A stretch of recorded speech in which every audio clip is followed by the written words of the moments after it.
judge would look at this through a psychological prism, as opposed to the way a jury might, which is to say, he did it.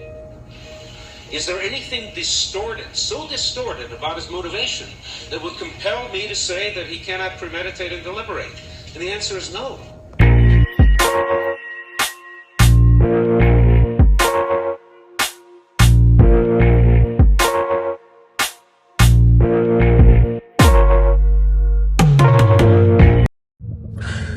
Today's unfortunate story is about Robert John Bardo.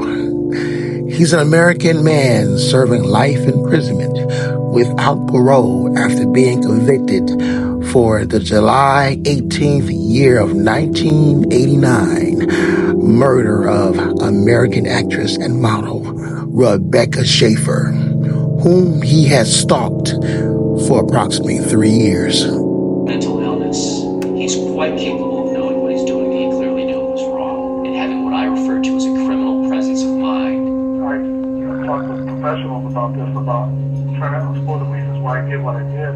My work thinking and words, taking in negative thoughts and putting blame on her. I think all the things that she has seen today. Robert John Bardo was the youngest of 7 children. His mother was Corinne and his father Philip. The family moved frequently and eventually settled in Tucson, Arizona. In the year of 1983, Bardo reportedly had a troubled childhood, being abused by one of his siblings and placed in foster care after he had threatened to commit suicide. Bardo's family had a history of mental illnesses, and he was diagnosed with bipolar disorder. Rebecca's father doesn't care about what Bardo feels or what he has to say. In fact, he won't even speak his name or talk about it. What those around her do care about, and what they've been fighting for since her death, is stronger and more effective gun control laws. We were all out of our minds with grief. It was like, this is so horrible. At the age of 15, Bardo was institutionalized for a month to treat emotional problems. He dropped out of Pueblo Magnum High School in the 9th grade and began working as a janitor at Jack in the Box. In the 18th months prior to Schaefer's murder, Bardo had been arrested 3 times on charges that included domestic violence and disorderly conduct. Bardo's neighbors also said that he had exhibited unexplained, strange, and threatening behavior towards them. She was very optimistic and upbeat and very excited about what her future held. Prior to developing an obsession with Schaefer, Bardo had stalked child peace activist Samantha Smith. These attempts had ultimately failed to establish any contact with Smith. Smith's return home from the Soviet Union had inspired Bardo to travel to Maine to meet her. But a run-in with state police over a traffic offense had caused him such concern that he was drawing attention to himself that he was sufficiently discouraged to return home. Bardo had crafted future plans to stalk Smith until her death in 1985 plane crash.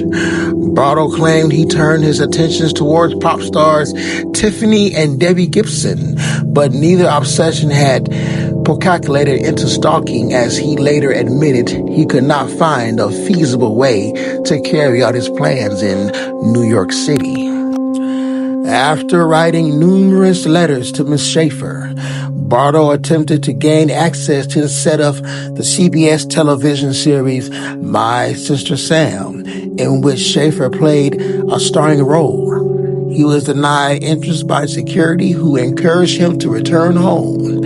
While Warner Brothers had a policy that executives and actors were to be notified about uninvited advances towards them, security later admitted that because Bardo had made very little fuss about the denial access and then left ordered, the encounter was considered to be less travel to report to Miss Schaefer.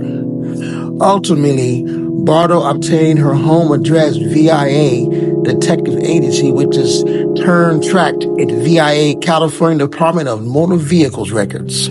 On July 18, 1989, Bardo confronted Schaefer at her home, angry that she had appeared in a sex scene in the film Scenes from the Class Struggle in Beverly Hills. In his eyes, he had lost her innocence and became another Hollywood whore.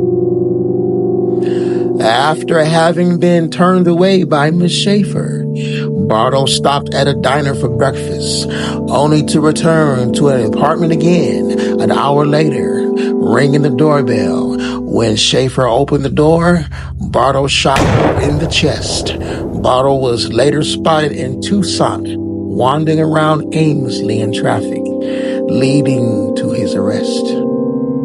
Issue, a very controversial issue. Any fears on your part of getting involved and speaking out? Yeah, you're taking a chance, but I couldn't live with myself and say she was a wonderful girl and we loved her and we miss her, and not try to affect him. I'm not saying people shouldn't have guns, but people have got to be screened.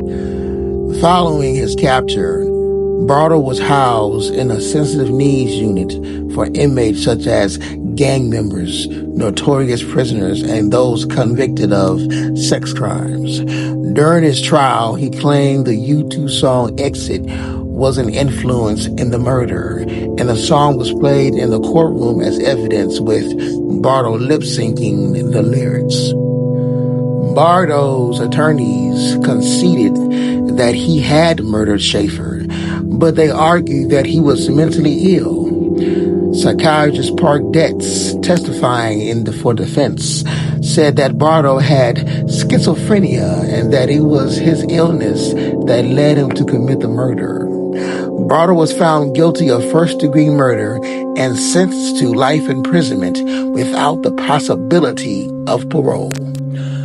Bardo carried a red paperback copy of The Catcher in the Rye when he murdered Schaefer, which he tossed onto the roof of the building as he fled.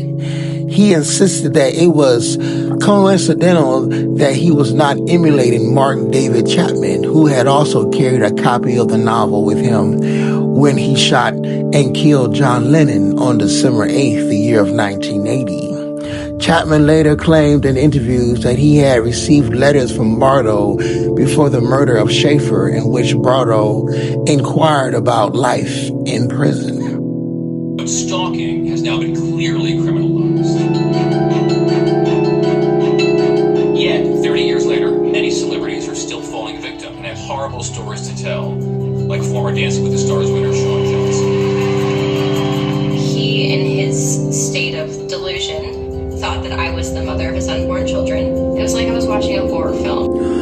On July 27th, year 2007, Bardo was stabbed 11 times on his way to breakfast in the maximum security unit of Mule Creek State Prison in Amador County, California. 2 shanks were found on the scene. He was treated at the UC Davis Medical Center and returned to prison. Officials said the suspect in the attack was another convict, serving 82 years to life for second-degree murder. As of 2024, Bardo is serving life sentence at the Avenal State Prison in Avenal, California.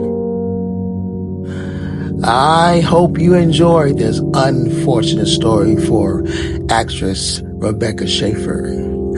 I'm Mr. Wade and Mrs. Crime. Once again, we bring it to you.